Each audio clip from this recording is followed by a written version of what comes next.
आइए आज हम बात करते हैं फ्रेडरिच एटेक्सिया की। तो देखिए फ्रेडरिच एटेक्सिया क्या होता है, तो देखिए बताया गया कि autosomal recessive trinucleotide repeat disorder on chromosome number 9 in gene that encode frataxin iron binding protein. तो देखिए इस लाइन को हम इस तरह समझा दें कि हम बेसिकली होता क्या है कि क्रोमोसोम नंबर 9 पे ना, ये देखिए हमारा पूरा क्रोमोसोम नंबर 9 है, एक जीन प्रेजेंट होता है। इस जीन को हम बोलते हैं एफ एक्स एन जीन, ठीक है। तो एफ एक्स एन जीन ये है, और यहाँ पे ना ये इनकोड करता है फ्रेटेक्सिन प्रोटीन को। तो ये फ्रेटेक्सिन प्रोटीन बनाता है, और ये फ्रेटेक्सिन प्रोटीन का काम क्या होता है कि ये आयरन को बाइंड कर लेता है। हमको मालूम है कि फ्री आयरन ये बहुत हार्मफुल होता है, इस वजह से ये जो फ्रेटेक्सिन बनता है ये फ्री आयरन को बाइंड कर लेता है और ये हार्मफुल नहीं होता है।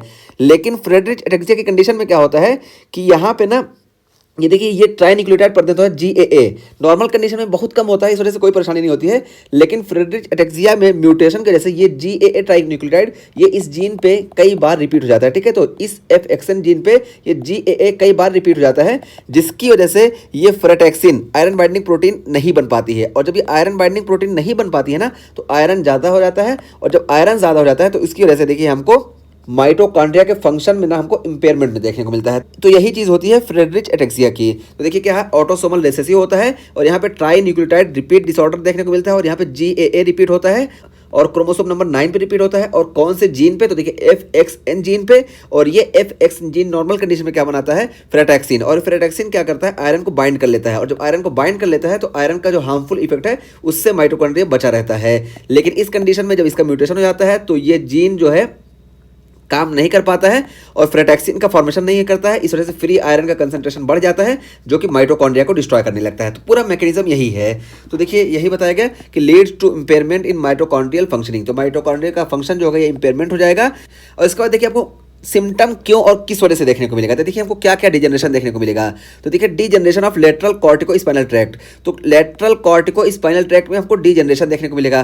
तो ये देखिए कॉर्टिको स्पाइनल ट्रैक्ट, ये देखिए कॉर्टिको स्पाइनल ट्रैक्ट इधर से आता है ये। तो ये हमारा जो कॉर्टिको स्पाइनल ट्रैक्ट होता है देखिए लेटरल कॉलम में हमारे प्रेजेंट होता है। तो कॉर्टिको स्पाइनल ट्रैक्ट ये डिजनरेट होगा, और जब कॉर्टिको स्पाइनल ट्रैक्ट डिजनरेट होगा तो हमको मालूम है कि कॉर्टिको स्पाइनल ट्रैक्ट ये अपर मोटर न्यूरॉन है। तो इस वजह से हमको अपर मोटर न्यूरॉन के लीजन्स के जो सिम्टम है वो देखने को मिलेंगे।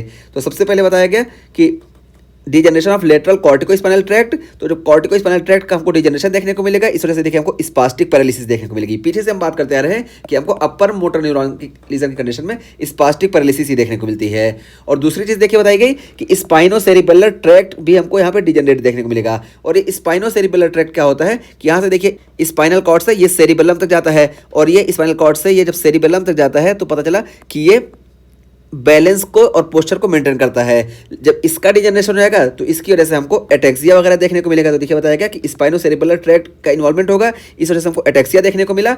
और देखिए डॉर्सल कॉलम भी यहाँ पे डिजनरेट होगा, और जब डॉर्सल कॉलम ये देखिए डॉर्सल कॉलम ये है, ठीक है। डॉर्सल कॉलम यहाँ पे भी देखिए हम दिखाए हैं, ये देखिए डॉर्सल कॉलम। तो जब डॉर्सल कॉलम इन्वॉल्व होगा तो यहाँ पे देखिए हमको पेन और टेम्परेचर और वाइब्रेशन के फाइबर होते हैं, तो इसमें हमको इंपेयरमेंट देखने को मिलेगा। तो यही यहाँ पे है कि डॉर्सल कॉलम इन्वॉल्व होगा तो हमको वाइब्रेशन का सेंस कम देखने को मिलेगा, और प्रोप्रियोसेप्शन ये कम देखने को मिलेगा, ठीक है। तो ये डॉर्सल कॉलम से हम जो पेन बोले आपको कंफ्यूज नहीं होना है। जो फाइन पेन होता है ना, जो बहुत शार्प पेन होता है, पिन पॉइंट पेन, ये यहीं से जाता है। जो नॉर्मल डल पेन होता है वो इधर से जाता है, लेकिन बहुत जो शार्प पेन होता है ना वो इधर से जाता है। तो इसी वजह से हम पेन का नाम ले लिए, कंफ्यूज ना होंगे, ठीक।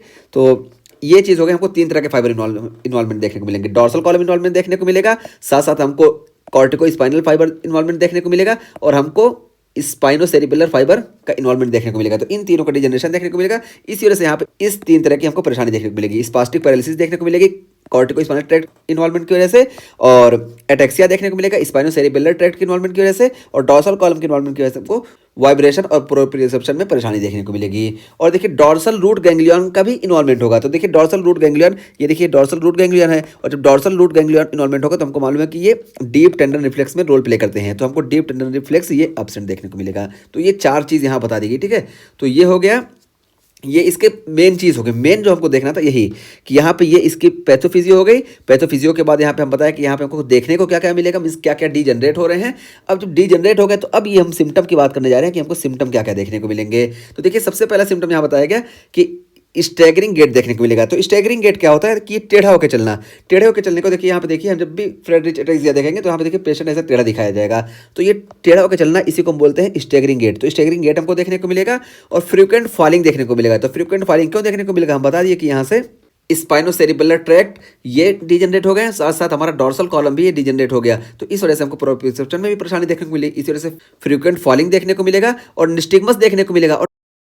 और हमको ये निस्टिग्मस और डिसआर्थरिया क्यों देखने को मिलेगा, क्योंकि ना यहाँ पे हमारा जो सेरिबेलम होता है ये तो ठीक है, लेकिन कॉर्टिको सेरिबेलर फाइबर जो यहाँ आते हैं ना, कॉर्टेक्स से सेरिबेलम तक ये फाइबर भी इन्वॉल्व होते हैं। तो इस फाइबर के इन्वॉल्वमेंट की वजह से ना हमको निस्टिग्मस और डिसआर्थरिया भी देखने को मिलेगा। ठीक है, तो एक चीज हमको याद रखना कि सेरिब्रल एटेक्सिया में ये सेरिबेलम बिल्कुल सेफ रहता है, सेरिबेलम में कुछ नहीं होता, लेकिन जहाँ फाइबर होते हैं ना, सारे फाइबर का जो वायर कट जाता है, इस वजह से हमको ये सारे सेरिबेलम के सिम्टम देखने को मिलते हैं। ठीक है, तो इसी वजह से हमको निस्टिग्मस और डिसआर्थरिया भी देखने को मिलेगा। और देखिए पस केवस हमको देखने को मिलेगा। तो देखिए पस केवस, देखिए यहाँ पे हम दिखाए, ये पस केवस हमको देखने को मिला।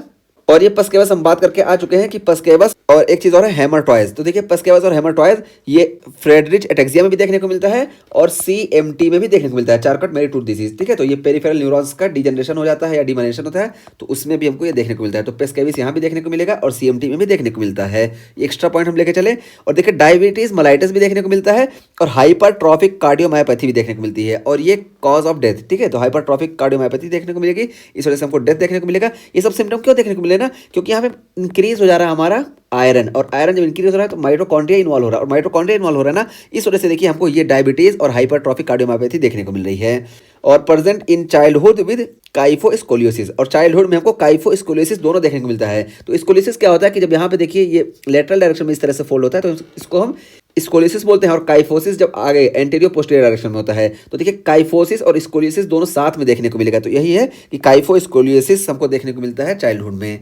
तो ये सारे इसकी फाइंडिंग की बात कर ली गई कि स्टैगरिंग गेट देखने को मिलेगा, फ्रीक्वेंट फॉलिंग देखने को मिलेगा, निस्टिग्मस देखने को मिलेगा, dysarthria, पसकेवस, हेमरटॉयज, diabetes mellitus, hypertrophic cardiomyopathy और काइफोस्कोलियोसिस, ये सारे हमको देखने को मिलेंगे। अब देखिए इसको याद करने का कुछ यहाँ पे निमोनिक बता दिया गया है कि हम कैसे याद रखेंगे। तो देखिए इस पे हम फोकस कर लेते हैं।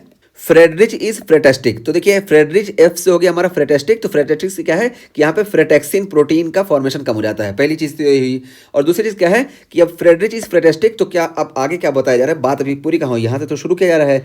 ही is your favourite frat brother. तो देखिए यहाँ पे फ्रात है, तो फ्रात से हम इसको याद कर लेंगे कि फ्रेटेक्सिन। तो यहाँ से एफ से हमको एक हिंट मिला, और फ्रात से हम फ्रेटेक्सिन याद कर लेंगे कि फ्रेटेक्सिन की डिफिशियंसी हो जाती है।